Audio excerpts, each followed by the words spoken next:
All Things Considered, HPR1. I'm Dave Lawrence. We're going to be hearing about a new album that is the second in a musical trilogy. If you remember last fall, we were talking about this album from Operation Mindcrime. The very first in the series was The Key, and now it is Resurrection. This is Geoff Tate, the original vocalist of Queensryche, a very unique musical endeavor. Geoff joins us now. He's on the line. Aloha and mahalo, Geoff. Thank you for being available. Hey, Dave. Nice to be back again. Good to hear your voice. It's good to hear yours, too. 3 records back-to-back, telling one story. Explain where these characters find themselves in this one. Well, there's a lead character that we call H, who found himself nearly left for dead on the last album. The second album, Resurrection, begins with him fighting his way back, realizing his predicament that he has been betrayed and these other partners of his have escaped and taken his work. So this album, really, Resurrection, is about him trying to find himself again. Very classic progressive rock feel and sounds. Take us a little bit into the studio. We really wanted to revisit our musical roots, progressive rock roots. Bands like Yes and Genesis and King Crimson and Pink Floyd and Supertramp and these kind of acts really were what we learned music from. And so we made a conscious decision to really throw away our previous ideas on song arrangement. We realized that we weren't really going to be creating radio singles with this album, so let's not be encumbered by trying to create a 3-minute song. I really am a fan of Emerson, Lake and Palmer, Tony Kaye from Yes. So I kind of went back there to the 70s and looked for inspiration. And on that note of inspiration, you got the chance to tour with some of the biggest names in hard rock over the decades, one being Ozzy. And I'm thinking of the 1986 Ultimate Sin Tour. At that time, Queensryche was really one of these sought-after opening acts.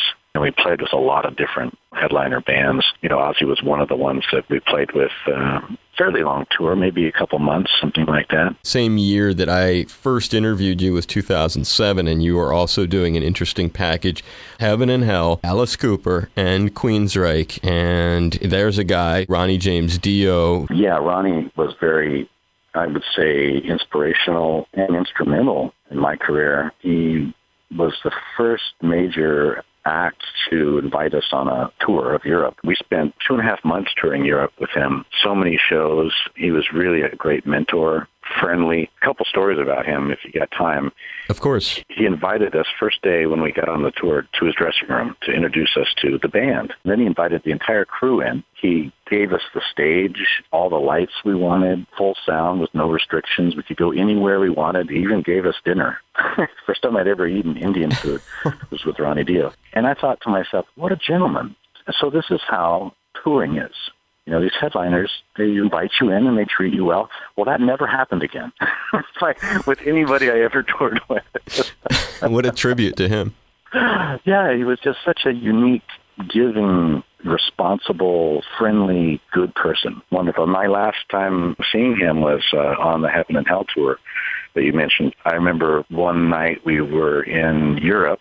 Roger Waters was playing the festival that we were both on. Ronnie popped into my dressing room with 2 bottles of Italian wine in his hands. He goes, "Hey, you're a Pink Floyd fan, right?" I go, "Yeah." He goes, "Let's go watch the show." So we went way up in the grass behind all the audience and sat up there and drank that wine and listened to Roger Waters play Dark Side of the Moon. It was incredible. That is a great couple of stories there, and nothing more substantial on Ozzy for us, huh? Oh, God. Well, the first time I met Ozzy on that tour that you mentioned in '86. It was a day off, and I was in the swimming pool of the hotel. I opened my eyes underwater just as I run into a man standing there. I pop up. It's Ozzy Osbourne. And he goes, "Hi, I'm Ozzy." "Hi, I'm Geoff." He goes to shake my hand, and his right hand, he's holding a bottle of Heinz ketchup. And so he has to stop and change hands, you know, with ketchup. And he shakes my hand and welcomes me to the tour, and we have a little small talk, and then we go about our exercise regime, right? So I think to myself, what's he doing with the ketchup? Why was he in the swimming pool with it? I don't know. So hours later, late afternoon, 5 o'clock, 6 o'clock in the evening, I see Ozzy pull outside the hotel and get dropped off. And he comes walking into the hotel, and guess what he's still carrying? Bottle of ketchup. I don't know where he'd been, on what adventure he had been on, but he was still carrying that ketchup. That strikes me as bizarre, but I don't know. It could have been a great Heinz commercial. Maybe they were experimenting on celebrity endorsements. Never go anywhere without my Heinz 67. That's good stuff. It's Geoff Tate, original vocalist of Queensryche, talking about Resurrection, new album from Operation Mindcrime, and a pleasure as always, my friend. Thanks again for the interview, David. Thank you. Be safe. Aloha, brother. All right, you too. Bye-bye. Aloha, this is Geoff Tate, and you're tuned in to my good friend, David Lawrence. I cover my face and I don't let it show, but I can't erase what I already know. Want to go back to when my heart was made of stone. It's a fight no one has ever won.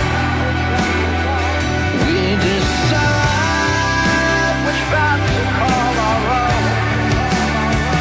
Though I try, I don't know the answer.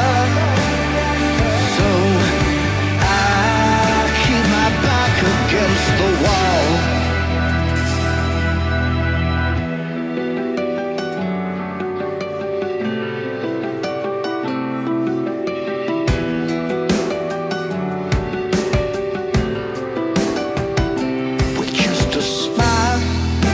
The mask from my face,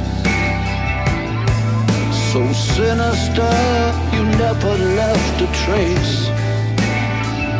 I tried to be quiet and not make a scene, but you took my words and changed the meaning, and the veil was lifted. I guess it's time to get myself on track and face what's ahead and not look back. I try to be calm and not open my mouth, or wear this smile without any doubt. But I know there's a fine line between us all. It's disguised to make us feel alone. But we try to somehow come together. It's always when our backs against the wall. It's a fight no one has ever won. We decide which path to call our own. I'll keep trying.